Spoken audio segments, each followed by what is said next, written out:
Vellur educational academy பார்வையாளர்களுக்கு வணக்கம். இந்த வீடியோவில் பிஜிடிஆர்பி தமிழ் சான்றோர் வளர்த்த தமிழ் பகுதி 12 நம்ம இப்போ பார்க்க போகிறோம். இந்த சேனலை சப்ஸ்கிரைப் பண்ணிக்கோங்க. அப்போ தான் நாங்கள் பதிவிடக்கூடிய வீடியோஸ் அடுத்தடுத்து உங்களை சேரும். இந்த சேனலை லைக் பண்ணுங்கள், ஷேர் பண்ணுங்கள்.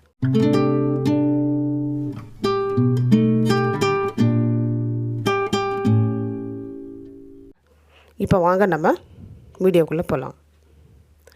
முதலாவதாக நம்ம பார்க்கக்கூடியவர் மகாவித்வான் அரசன் சண்முகனார். இவரது காலம் 1868 முதல் 1915 வரை.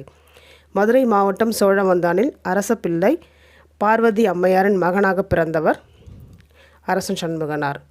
இவர் இயற்றிய நூல்கள் என்னென்னு பார்த்தோன்னா சோழவந்தான், சிதம்பர விநாயகர் மாலை, மாலை மாற்று மாலை, இன்னிசை 200, மதுரை மீனாட்சி அம்மை, சந்த திருவடி மாலை, வள்ளுவர் நேரிசை, நவமணிக்காரிகை நிகண்டு, இசை நுணுக்க சிற்றுரை, தொல்காப்பிய பாயிர விருத்தி, திருக்குறள் ஆராய்ச்சி, திருக்குறள் சண்முக விருத்தி, இதில் அவர் எழுதியிருக்காரு.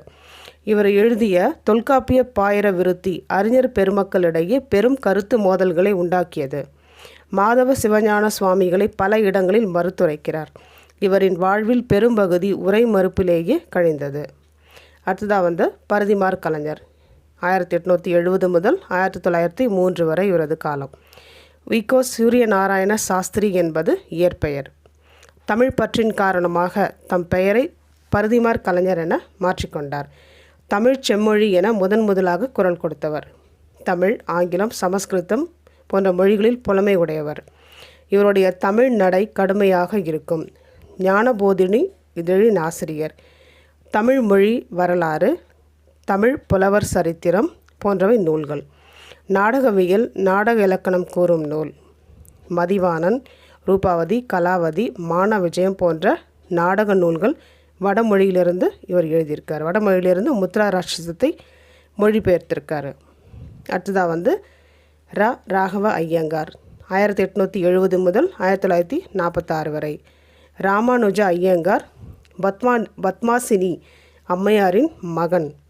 கிபி 1902 மதுரை 4ஆம் தமிழ்ச்சங்கம் தொடங்கிய செந்தமிழ் திங்களின் இதழ் முதல் ஆசிரியர், சிறந்த பதிப்பாசிரியர் ராகவ ஐயங்கார்.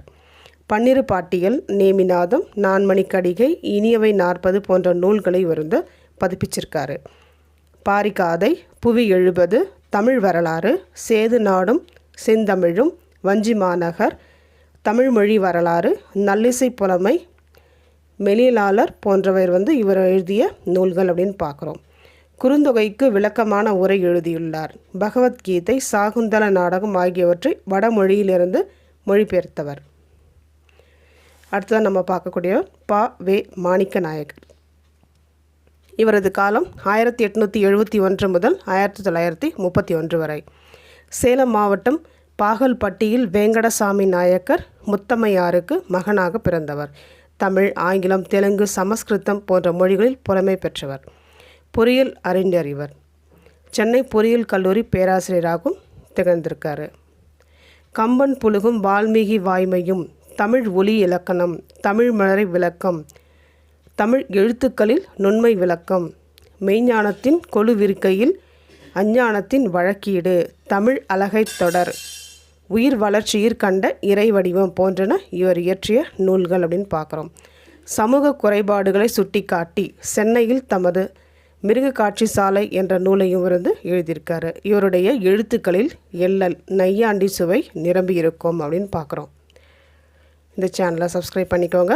அப்போ தான் நாங்கள் பதிவிடக்கூடிய வீடியோஸ் அடுத்தடுத்து உங்களை சேரும். நன்றி.